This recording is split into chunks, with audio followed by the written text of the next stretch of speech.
Kitu kingine ni nataka kukiongea ni kwamba I think kuna watu wapo delusional ambao wanadhani kwamba labda kesho kama Watanzania wataogopa au watakubali kununua uoga na wasipoandamana kwamba nchi tutaendelea, itarudi, sijui kutakuwa na amani, nchi itatulia, maisha yataendelea. Wako delusional. No matter what the outcome, yani kesho the only outcome itakayoleta amani Tanzania kesho ni kama wananchi watashinda. Ni wananchi washinde wachukue nchi yao, kwa sababu wataweka haki. Wananchi wakichukua ile nchi, wakichukua Tanzania, haki itawekwa. That means amani itakuja automatic, amani ya kweli, amani ya milele. Lakini wananchi, watu ambao wako delusional, wanadhani wananchi wakishindwa kesho ndio Tanzania itakuwa na amani. They delusional. Tanzania haendi kutulia tena. Ndio imetoka hiyo. Yani ni mpaka haki irudi. Ndio imetoka hiyo. Mimi nawaambia, you see, they think kwamba wananchi watatulia baada. Amna.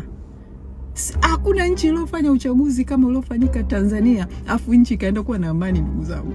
Hakuna. Kwa sababu wakumbuke kwamba kuanzia kesho pasenti 90 mpaka 99 ya Tanzania hawatomtambua tena Samia kama rais wa nchi, kwa sababu hawajampa mamlaka. Hawatoitambua serikali yake kwa sababu hawajawapa mamlaka. Wamepora urais, wamepora kila kitu. Kila kiti wamepora.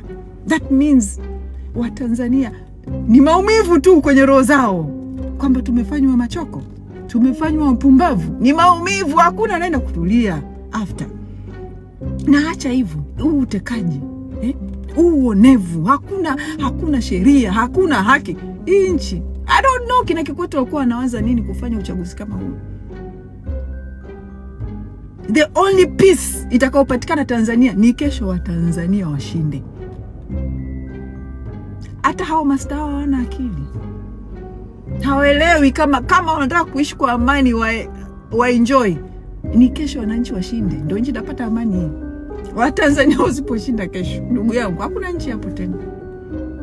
Ni inaenda kuwa ni mambo ya ugaidi, ni mambo ya uasi, kwa sababu rais hana mamlaka tena ya kuwa rais. Hana mamlaka. Hakuna Mtanzania gani kuanzia kesho atasema Samia ni rais wake zaidi yao machawa wake anawalipa? Nobody.